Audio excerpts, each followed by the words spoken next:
Hello my dear students, मैं Ajay sir अपने YouTube channel पर आप सभी का फिर से स्वागत करता हूं।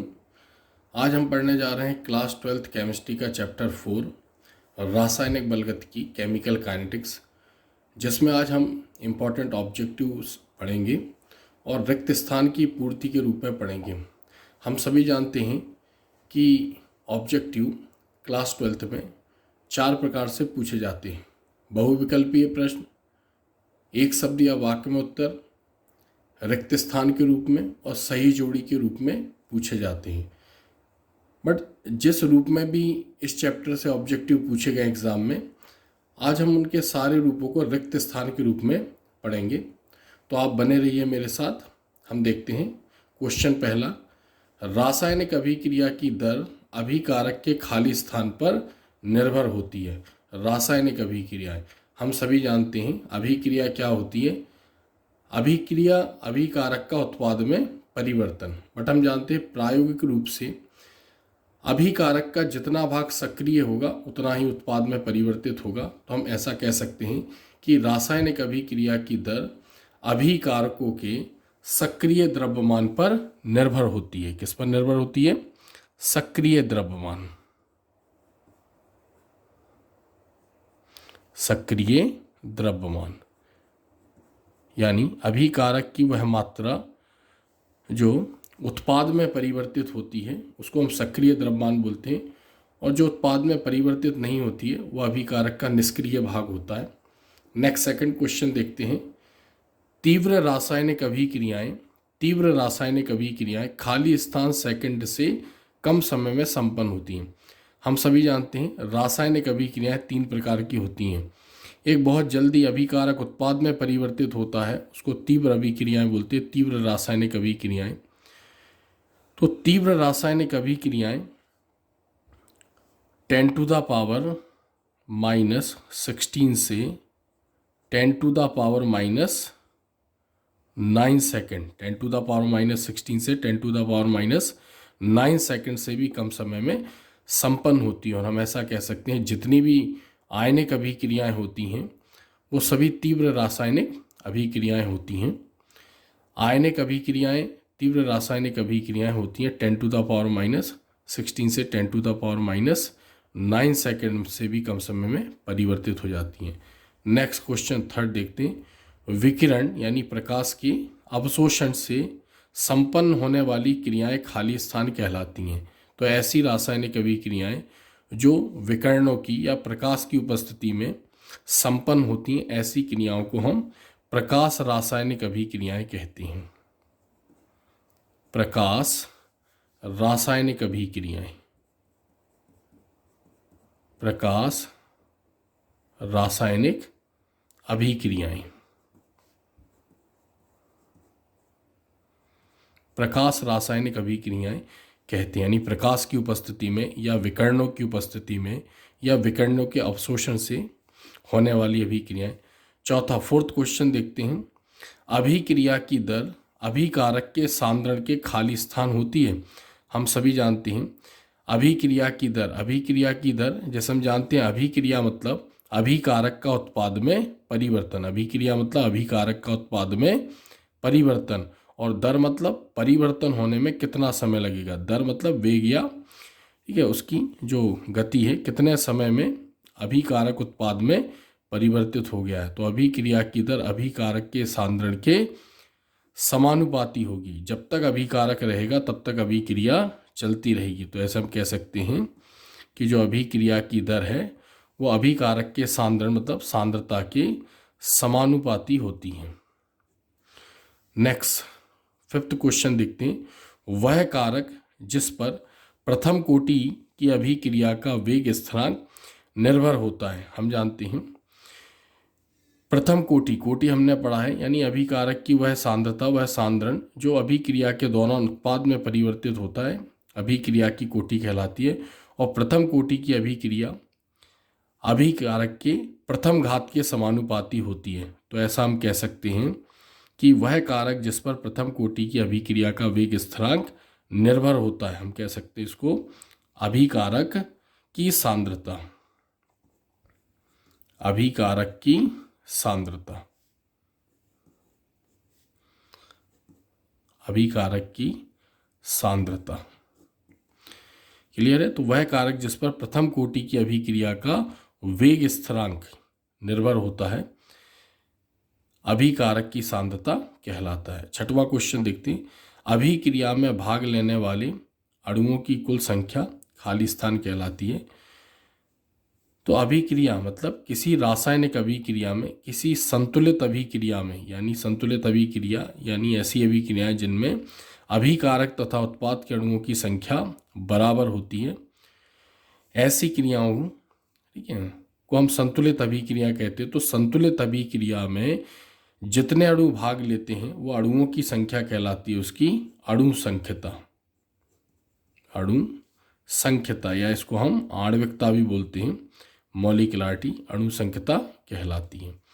सातवां प्रश्न है, अणु संख्यता सदैव खाली स्थान होती है।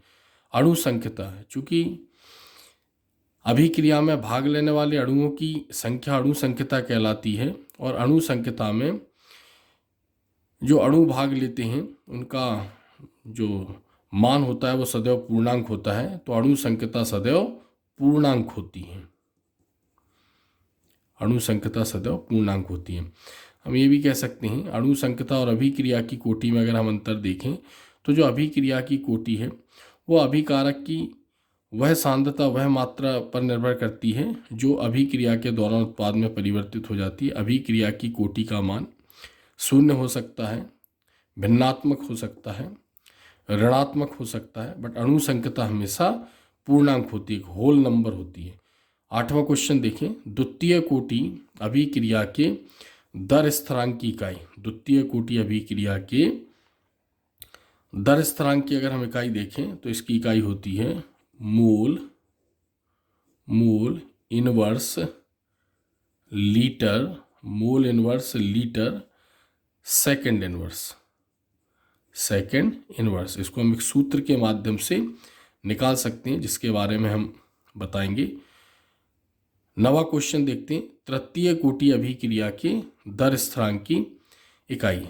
तृतीय कोटि अभिक्रिया की दर स्थिरांक की इकाई मतलब वैसी रासायनिक अभिक्रियाएं जिनमें अभिक्रिया की दर अभिकारक की सांद्रता के तृतीय घात के समानुपाती होती है, जिस कारण इसका जो इकाई निकलेगी वो मोल माइनस टू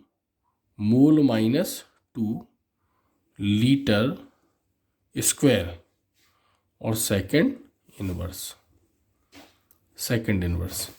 आर्हीनियस समीकरण, आर्हीनियस ने किसी गैसीय समांगी अभिक्रियाओं में ताप में होने वाले परिवर्तन से दर स्थिरांक में होने वाले परिवर्तन के मध्य एक संबंध स्थापित किया था जिसे आर्हीनियस समीकरण कहते हैं। तो एक फॉर्मूला निकाला था K इक्वल्स टू, K क्या है यहाँ पर दर स्थिरांक, K इक्वल्स टू AE, ये क्या है आवृत्ति कारक, minus EA upon RT। K है दर स्थिरांक, AE है आवृत्ति कारक और EA है सक्रियण ऊर्जा। सक्रियण ऊर्जा मतलब एक्टिव एनर्जी, ए मतलब एक्टिव, ई मतलब एनर्जी, एक्टिव एनर्जी। आर है यहाँ पर गैस स्थिरांक और टी है यहाँ पर परमताप। तो गैसीय समांगी अभिक्रियाओं में ताप में होने वाले परिवर्तन से दर स्थिरांक में होने वाले परिवर्तन के मध्य एक संबंध स्थापित किया था जिसको इस फॉर्मूले के द्वारा बताया जाता है K बराबर AE minus E upon RT। 11वां क्वेश्चन देखते हैं। शून्य कोटि अभिक्रिया के लिए टी हाफ, शून्य कोटि अभिक्रिया के लिए टी हाफ अभिकारक की खाली स्थान के समानुपाती होता है। यानी शून्य कोटि अभिक्रिया के लिए टी हाफ किसके समानुपाती होता है अभिकारक की प्रारंभिक सांद्रता, अभिकारक की प्रारंभिक सांद्रता, प्रारंभिक सांद्रता के समानुपाती होता है। जब हमने इसका डेरिवेशन पढ़ा था तो इसका डेरिवेशन जो आया था यहाँ पर हम इसको नोट कर सकते हैं डेरिवेशन को, T half equals to T half proportional A, और जो ए है यहाँ पर ये जो ए है ये अभिकारक की प्रारंभिक सांद्रता को निर्भर करता है। प्रारंभिक सांद्रता को प्रदर्शित करता है, तो इसको हम ध्यान रख सकते हैं। नेक्स्ट 12वां क्वेश्चन देखते हैं, प्रथम कोटि अभिक्रिया के अर्धायुकाल का सूत्र। तो प्रथम कोटि अभिक्रिया के अर्धायुकाल, हम सभी ने अर्धायुकाल पढ़ा है, वह समय, वह टाइम जिसमें अभिकारक की आधी मात्रा उत्पाद में परिवर्तित हो जाती है, यानी ऐसा समय जिसमें अभिकारक की आधी मात्रा या कोई अभिक्रिया आधी कंप्लीट हो जाती है किसी समय में, उसे हम अर्धायुकाल कहते हैं। तो प्रथम कोटि अभिक्रिया के अर्धायुकाल का जो सूत्र होता है वो होता है T half equals to 0.693 upon K, 0.693 upon के। नेक्स्ट 13वां क्वेश्चन देखते हैं, प्रथम कोटि अभिक्रिया का समाकलित दर समीकरण। तो प्रथम कोटि अभिक्रिया पढ़ी थी, वे रासायनिक अभिक्रियाएं जिनमें अभिक्रिया की दर अभिकारक की सांद्रता के प्रथम घात के समानुपाती होती है, प्रथम कोटि की अभिक्रिया कहलाती है। इसके लिए हमने एक समाकलित दर समीकरण निकाला था।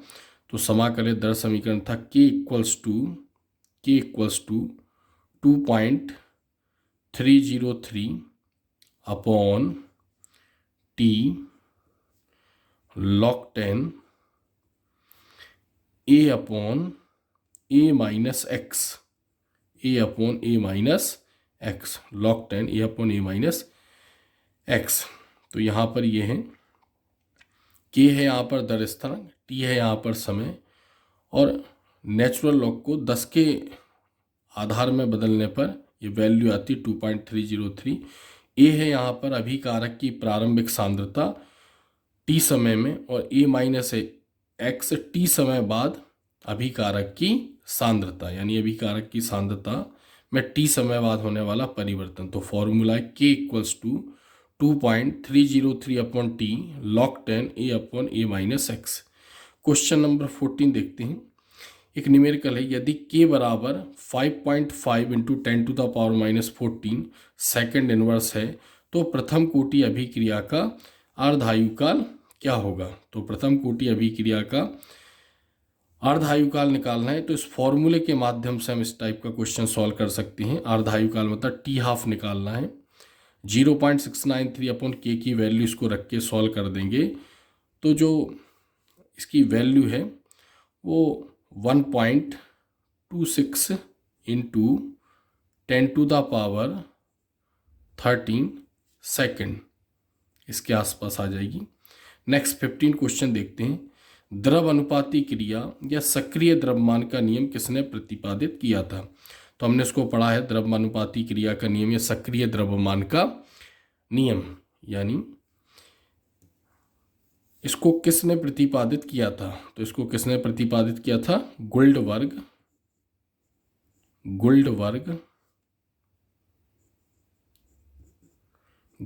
व वागे।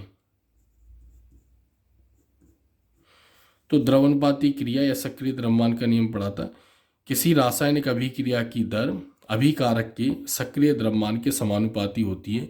यदि किसी रासायनिक अभिक्रिया में एक से अधिक अभिकारक भाग लेते हैं तो अभिक्रिया की दर अभिकारकों के सक्रिय द्रव्यमान के गुणनफल के समानुपाती होती है, ऐसा गोल्डबर्ग तथा वागे ने बताया था। नेक्स्ट क्वेश्चन देखते हैं हम, क्वेश्चन नंबर 16, प्रथम कोटि अभिक्रिया के दर स्थिरांक की इकाई क्या है। तो प्रथम कोटि अभिक्रिया के दर स्थिरांक की इकाई होती है सेकंड इनवर्स। शून्य कोटि अभिक्रिया की भी दर स्थिरांक की इकाई पूछ सकता है। तो हम जानते हैं शून्य कोटि अभिक्रिया में अभिक्रिया की दर अभिकारकों के सक्रिय द्रव्यमान पर निर्भर नहीं होती है, तो इसलिए दर स्थिरांक सीधे अभिक्रिया की दर के समानुपाती हो जाता है, और अभिक्रिया की दर की जो यूनिट होती है इकाई वो होती है mole litre inverse second inverse.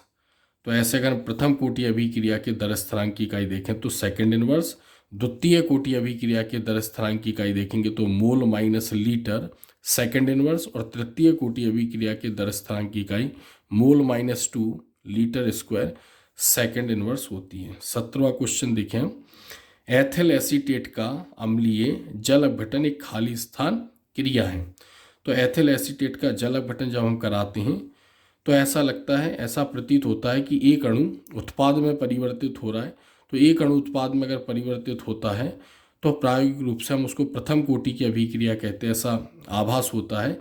इसलिए हम इसको आभासी